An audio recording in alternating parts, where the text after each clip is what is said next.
Why hello everybody, and today is going to be a very long video, which is why I have a nice glass of rosé and why I am really pissed off, and because we're going to go through a lot of shit. This is a lot of words, so if you like me reading a lot of words, you come to the right place. And before we get into it, I'd just like to say yes, there's loads of tabs, and thank you for subscribing to me, you new fans from Barry.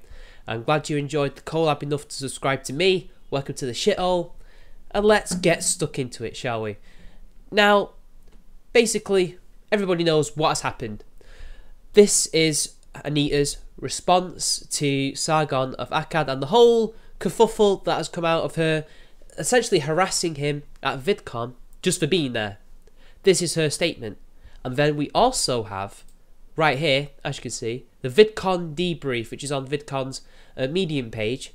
And this is literally just a response to that and why she didn't get kicked out.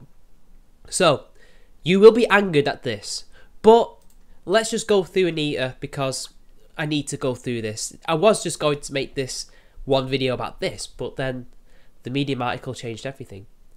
So here we go, on Vidcon harassment and garbage humans. Well, nice Anita, you know. To kick off the women online panel at Vidcon last Thursday, the moderator posed the question, why do we still have to talk about the harassment of women? I replied, because I think one of the biggest harassers is sitting in the front row. He showed up with several others. Together, his group took up the two front rows of the panel. Their presence was plainly not, as one of them later said in an apology video he posted to Twitter, to give us a chance we never gave them and to hear us out, but was instead to intimidate me and put me on edge. They will no doubt plead innocent and act shocked, as what they categorise as the outrageousness of such allegations. This too is part of their strategy, gaslighting, acting in a way intended to encourage me and their other targets to doubt ourselves and to wonder if all of this isn't just in our heads. But to anyone who examines their patterns of behaviour with clear eyes, the intentions of their actions are undeniably apparent. Well, firstly, I didn't know that Anita had the powers of psychic, like thought reading, because how the hell do you know that Sargon and all the others who were there to intimidate her, to troll her, to do all these nasty things that she goes on and on about, which, by the way, as we'll soon get into with the Vidcon article, it's up for debate whether or not any of the things she says happens to her even happened. But whatever, because basically what she's saying here is that these people came here in this little Vidcon thing to harass her by being there, by not saying a word, by just sitting down and listening and doing a silent protest. And apparently they're gaslighting by trying to make her doubt things. How? They were sat there. What Sargon did do was hold you to your own rules, and lo and behold, you have now been proven to become a hypocrite. You are proven to be a hypocrite. Vidcon are proven to be hypocrites. But let's continue. Carl, I love how to have to use Sargon's name, they always do, is a man who literally profits from harassing me and other women. He makes over $5,000 a month on Patreon for creating YouTube videos that mock, insult and discredit myself and other women online, and he's not alone. Oh well, you see, yes, he makes $5,000 a month on Patreon. You make far more than him. You make something like $100,000 a year or something like that. Or you did make that last year, and you're supposed to be a not-for-profit organisation, whatever. But also, yeah, he has mocked people. He has insulted people in his earlier videos. Well, he still does. But he does not discredit anybody.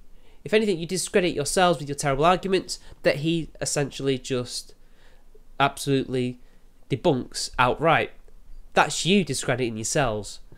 And to be honest, this is actually a misrepresentation of his material, because he does not harass women, he does not harass her. I can't remember until recently the last time he'd ever made a video about her. And all he does is attack their arguments, and this is all they've got against him. They have to make it about themselves and not the arguments.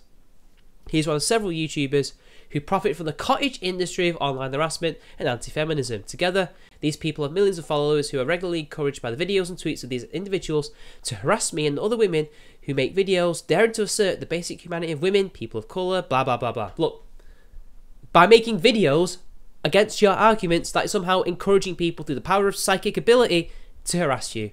Why do you have to go to the Tim Blake argument? Oh wait, you were the first one to do this, but whatever. This is the Tim Blake argument, where just by making a video response, you are inciting people when they go and do it themselves, even if you don't say a word. That's basically what it is. Even though Sargon has gone on record numerous times saying, do not talk to her, do not talk to these people, do not go out there. And despite loads of other YouTubers using disclaimers, I don't use the disclaimer because I know it won't work. I know that people are people, I don't control these people. All I can do is hope that 99% of people don't bother with them. And they do. Because of the constant flood of threats and harassment I have received over the past 5 years, simply for being a woman who argues for the basic humanity of women in deeply misogynistic culture. Now you see, look, you talk about that, but you don't. All you do is demonise men, you demonise gamers, you demonise nerds. Basically, you demonise anything male. You demonise anything that goes against your politics. This is what you do. You bring it upon yourself by being exactly like that. By insulting people. By being horrible about people. And you talk about this cottage industry of harassment. Well, what is feminism? Feminism itself is a cottage industry based on demonising men. That's what it does. That's what it's always done. But hey, apparently it's okay for you to make money demonising a whole demographic. But when we, anti-feminists, want to make money not doing the same things, we don't demonise women. We don't actually demonise feminists. We criticise your ideology. Oh no, apparently that's wrong. Because reasons. I went for a very long time rarely participating in public conversations. Look, you see, look, it wasn't because of that. That was the excuse. You didn't do it because if you do set foot in public, like you did there, you'll embarrass yourself. Either you will become an animal and harass somebody, therefore showing the whole world exactly who you really are and who the actual harassers are, but also your arguments would be destroyed. You cannot handle a debate. You can't even handle an interview.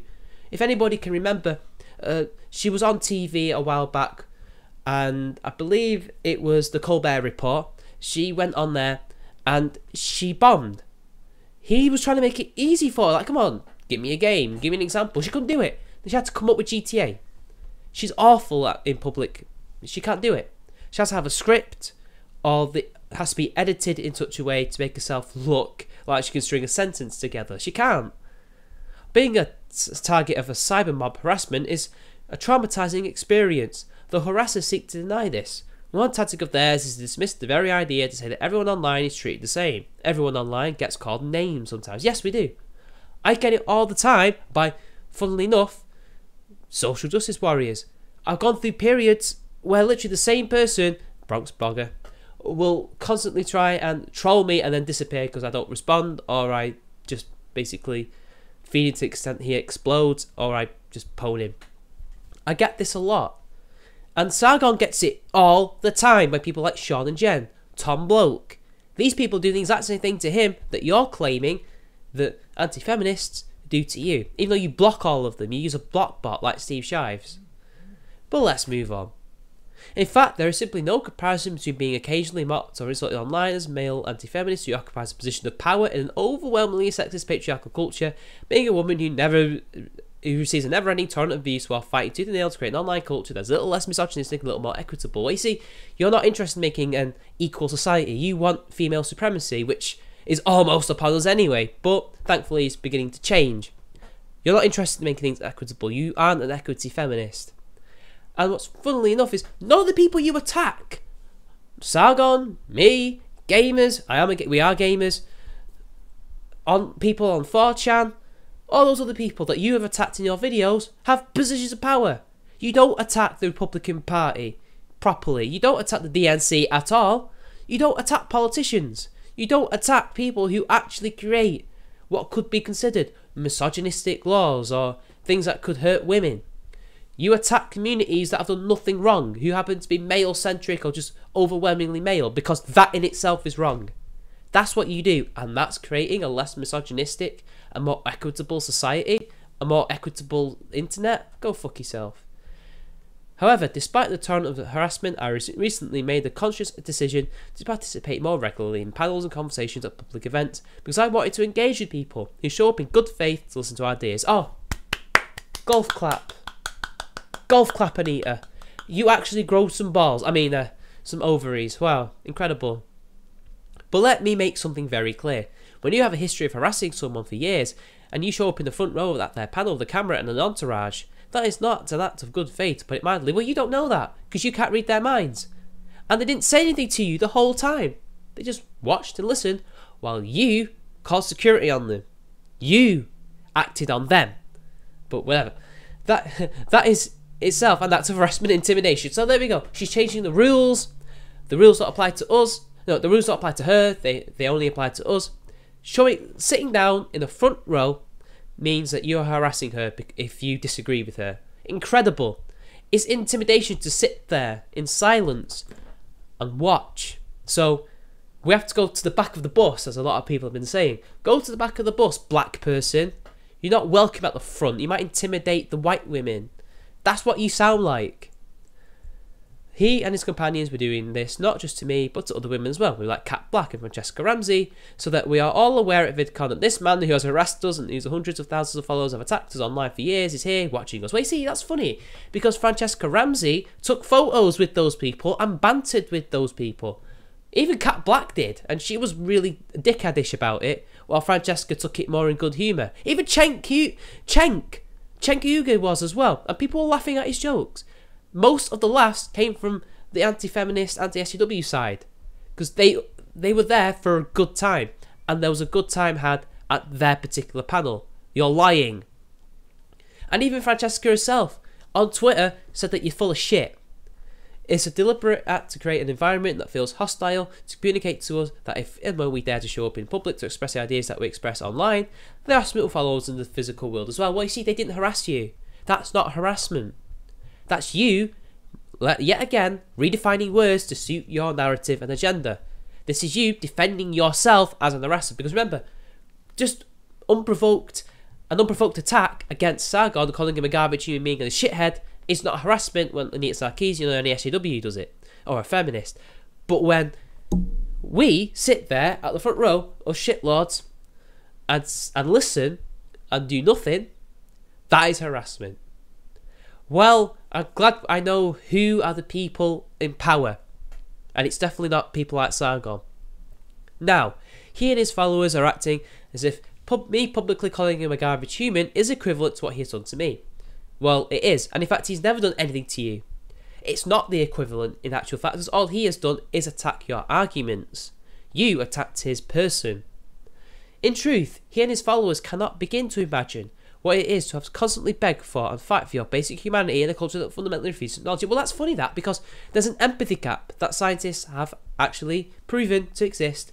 But it's not about women, it's with men. Because women, we care about their feelings, we care about their well-being, because it's a survival instinct. Women are cared about. They don't have to fight for their humanity. Men do. And you can see this reflected in reality. Loads of shelters for women when it comes to domestic violence and rape, and they've got all the hotlines and funding, and cancer research is more geared towards them. The education system in my country and your country is more geared towards them, while men don't have anywhere near as much. Hardly any. And in fact, in America, they've only got one place for men. That is like a shelter, I do believe, and it's only been recently created. But hey, whatever, apparently women have to fight for their humanity to be acknowledged. Yeah, that's the Christiosity thing there, people. You can see why I thought that she was saying that they're essentially akin to black slaves. But hey, let's continue.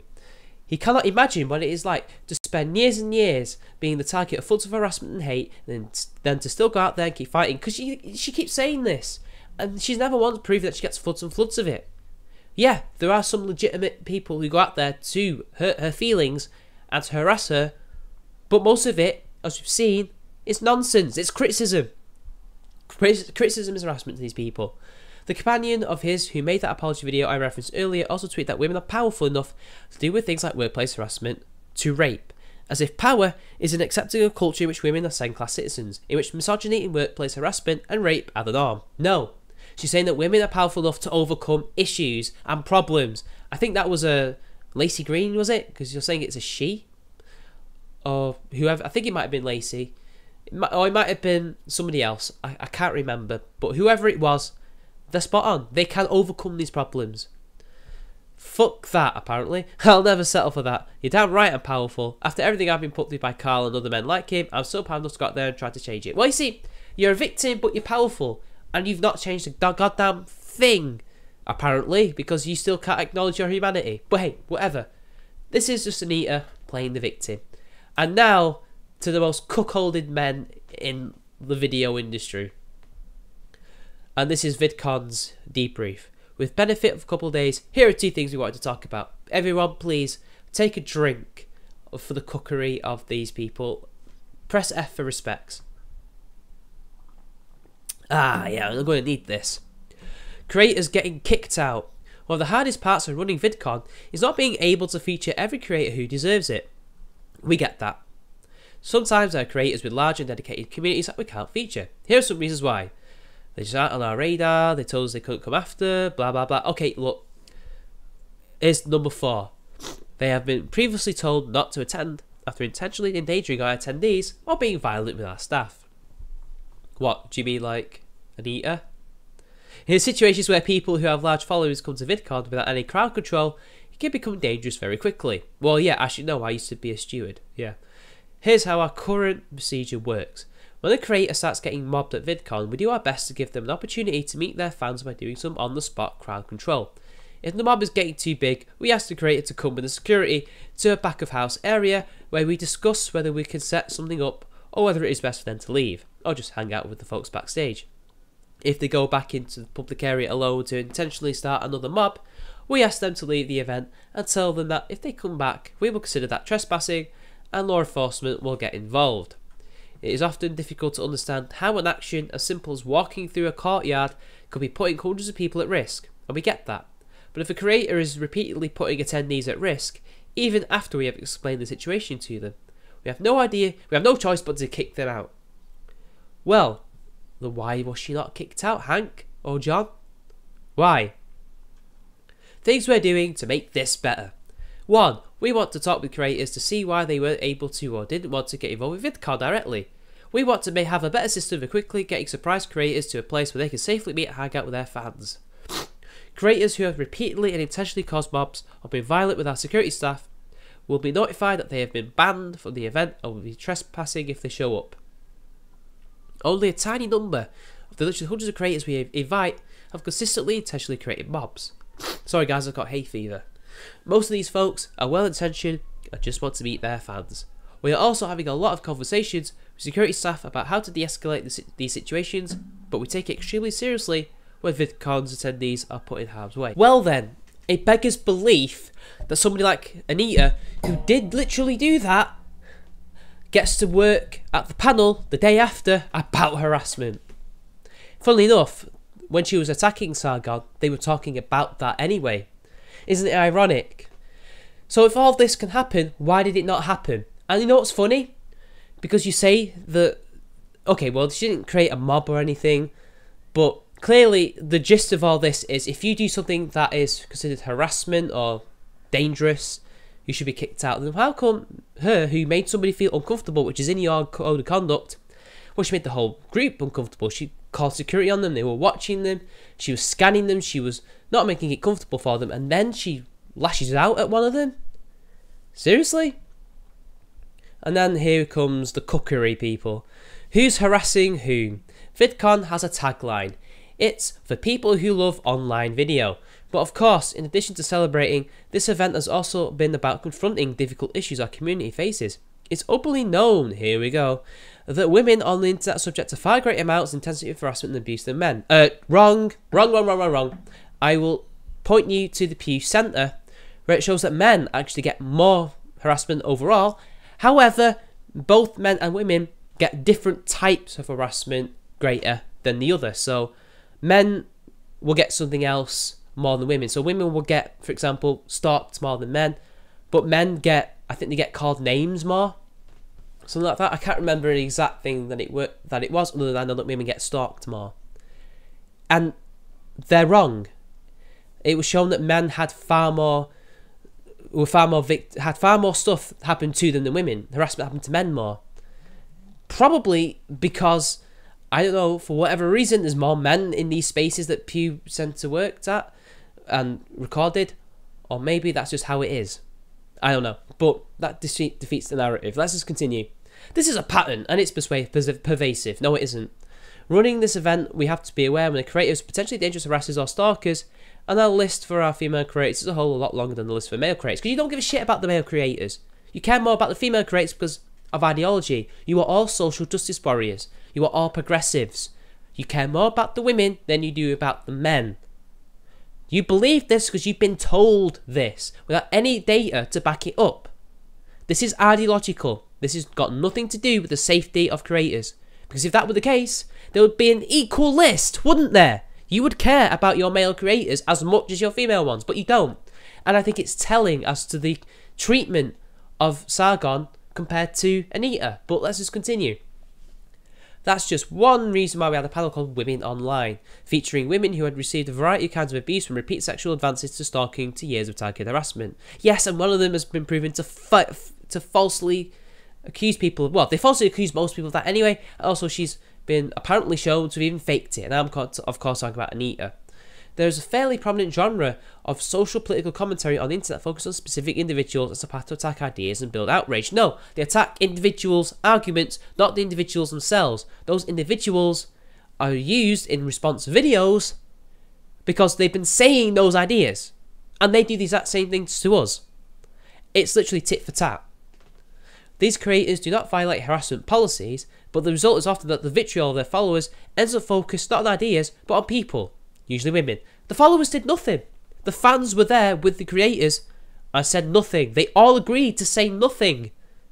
Nothing at all. They did nothing. Many people in these communities end up believing that the righteous thing to do is threaten the harasser, dox the thinkers they're arguing with. What? So like Laughing Witch?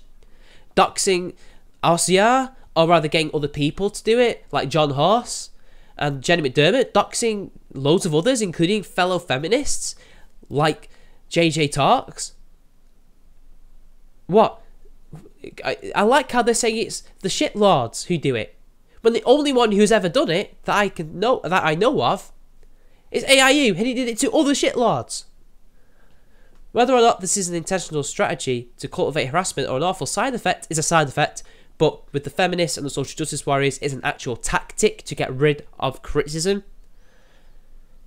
It results in some of the worst discourse and most intense harassment on the internet. Yes, and Ozya had a blog where somebody pretended to be him in order to sully his name and to blackmail him so he would never make videos again. By the way, he still makes videos because he's not a coward, and we managed to help him to some extent mitigate this awful shit. Oh, and Justin Temple also got hacked, by the way. This year, we had a contingent of attendees, some who paid, some who snuck in with fake passes. Where does that come from? Snuck in with fake passes. Don't you have software? Because where I worked, we had stuff like that which could indicate what's fake and what is not. How did they have fake passes? I think you're just believing lies. Who had been either perpetrators of this harassment or had for years watched as the outrage they cultivated resulted in followers doxing, harassing, intimidating, and even threatening the lives of the creators of these panels. Outrage that they cultivated. The only people who cultivate outrage are the social justice warriors, so that they themselves can be outraged against that reaction, say they're getting harassed, and that there needs to be something sorted out. Do you not understand how this works? Or wait, you do understand how this works. You just got a narrative to push. You are making excuses. It's difficult to imagine that this group of people who are aware that their channels have been the base camps for years of harassment of some of our panellists did not realise that their arriving early to fill up the 3 front rows of a panel was going to be intimidating. It was not intimidating. They were the ones who felt intimidated because they had security called on them, watching their every move, and then next thing they know, one of them is getting harassed for no reason. Who is doing the harassment here? Who is doing the lion's share of the abuse online and the doxing and the, well, everyone knows what I mean. It's projection. It's pure and simple projection on the Greens' part here. They know what's happened. They're making excuses. By essentially projecting it onto us, they can essentially absolve themselves of not doing what they were supposed to do and kick Anita out and hold themselves to their own standards. In any case, it looked like intentional intimidation to most people in attendance, and the panellists were understandably honest throughout the discussion. Did the other panellists actually know who Sargon was? Only Anita seemed to know who he was. Only when she pointed it out did they know who he was or seem to be introduced to who he was. I have no idea what the others thought. During the panel, a panelist called out one of the audience members, here we go, for being somebody who has made her life very difficult and wished she didn't have to give him attention because he was a garbage human. Well, she gave him attention, didn't she? By calling him names and harassing him unprovoked. Look, we don't want our panelists to insult our audience members. Well, apparently you do, because next thing you know, the day after that, she was on the panel about harassment and cyberbullying. I can't believe it. I can't believe you don't want them to do it, yet you're letting them do it. Look, blah, blah, blah. Even when we completely understand that the comment exists in such broader and pretty messed up context. How's it messed up? They were literally there to hear her speak. If she was an adult, a proper adult, she would just spoke and then left. Like a normal person, just ignore them because they weren't doing anything. Even security, your own security forces, said that they were doing nothing wrong, but it'd be better if they sat at the back of the bus, obviously, right? Even when people have said hateful things that everyone in our office disagrees with, which they've never said anything. Crazy Hair is there as a Jew. I think she's mixed race, I think. There were quite a few people there who weren't white, who weren't even male, who were on Sargon's side. But hey, whatever. We have a policy, and it exists not just to protect people at the show, but to protect our ability to have those conversations. And they did have that conversation. She just disrupted it so that she could go out there and insult him. Our founder, Hank Green, talked with our panellists and said two things. Well, funny enough, John didn't seem to do anything. One, he told her that the comment had violated our policy, but that he understood there was a broader context, which, to be clear, we are blissfully ignorant of this until this weekend and remain inexpert in. Look, I can understand them being ignorant of what's going on, but they should actually fucking research what is going on. Talk to both sides. This is how you sort out a situation like this. You get one side and the other side, and you find the truth in the middle. That's what security people are supposed to do. This is what people like Hank Green are supposed to do when something like this happens. That's what you're taught to do, but apparently not. And apparently, because there's a broader context, which is a load of people sitting there doing nothing, and also because they've criticised her and criticism is harassment, therefore it's okay if she harasses them. Actually harasses them. Becomes a bully. He apologised to her for not having been more aware of and active in understanding the situation before the event, which resulted in her being subjected to a hostile environment that she had not signed up for. What did she expect? She should have expected that people who didn't like her or disagreed with her would be there. What? It's a public place. We later agreed that she would go forward and continue on as panelist on the later panel. So basically what you're saying is, we have agreed that the rules don't apply to her, they only apply to everybody else. And that's that. Thank you. Thank you, Green. You cooked yourself. I hope you're okay with that.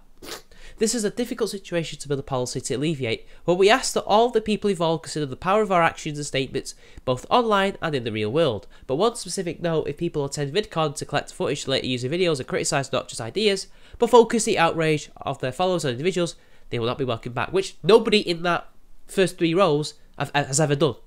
Ever. What both of these issues have driven home for the Vidcon team is that people are often bad at understanding their own power. We will all imagine ourselves to be simply people, just another human among the billions with a one tiny voice. But trolling, whatever that is, you know what trolling is.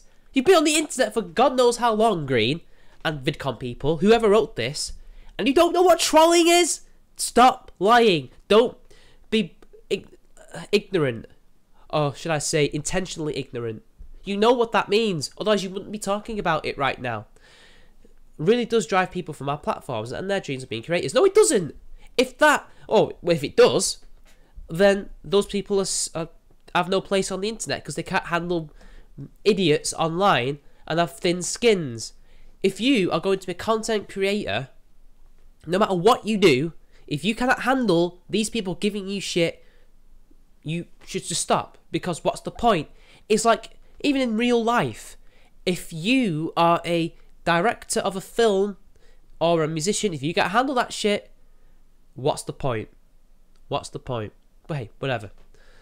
A simple stroll through a hotel lobby really can endanger people's safety. What? So if I just walk past her, if I walk past Saint Anita, but because I disagree with her, I'm threatening her, I'm in danger. How am I endangering her? Do I brush her shoulder slightly and she gets a bruise? Even though that's impossible, what can I possibly do to endanger her? by strolling. This is, again, even they are changing the rules of what is harassment and what could constitute as endangering. This is insane. I hope they actually lose people going there after this. I hope they actually have financial difficulty, because if this is the kind of environment that they want people to attend to in at future VidCons, like just strolling through people's hotel lobbies can endanger them, then what's the point in going? I probably will go next year anyway, just to see what will happen, because you know, if more shit laws keep going, this shit is going to keep on happening. But whatever. These days, success can happen fast, and creators might not have understood or accepted the responsibility influence brings. But the thing is, we understand that there are people who will go and do horrible things no matter how hard we try to stop them. So what can we do? If we can't stop them, if our influence apparently doesn't stop them by saying don't harass people, and they go and harass people, then we don't have much influence at all, do we? Maybe that is especially true when creators have built a fan base with the kind of inflammatory rhetoric and audience development strategies that can potentially turn their followers into more than just trolls. Again, you've yet to demonstrate how anti-feminists have created this. It seems to me the only people who have this, and I've demonstrated the case. I mean, look, even in places not like Vidcon, like at Pie Fest, I think it's called, or whatever it was, where Adria Richards got one of those men fired for turning a dongle joke by getting into harassers onto her. Here, them. Feminist ones. Apparently that doesn't exist to these people, but that does happen. You guys do that. I have examples. You don't. We are all watching as these techniques wear at the fabric of not just internet culture, but our whole world. Oh, bullshit. They don't do shit. The internet will keep on going. The only thing that could destroy internet culture is the censorship and the authoritarian bullshit that you want to bring onto it, Green. We hope that one of the many lessons learned will be that if it is very difficult to correctly imagine the power you can have over other. Oh, bullshit. It's essentially what the social justice warriors have always said about us, that we can control our audiences, but we choose not to, and then they get harassed. That's essentially what it is. And so there we have it, people. There we have it. The VidCon people have spoken. There's one rule for them and another for us. They can go ahead and do whatever they want. Harassing people, doxing people, whatever, because apparently that doesn't happen. While we, if we do anything like that, will be kicked out and potentially more. Cooked is the word. Cooked. And I'll see you all later.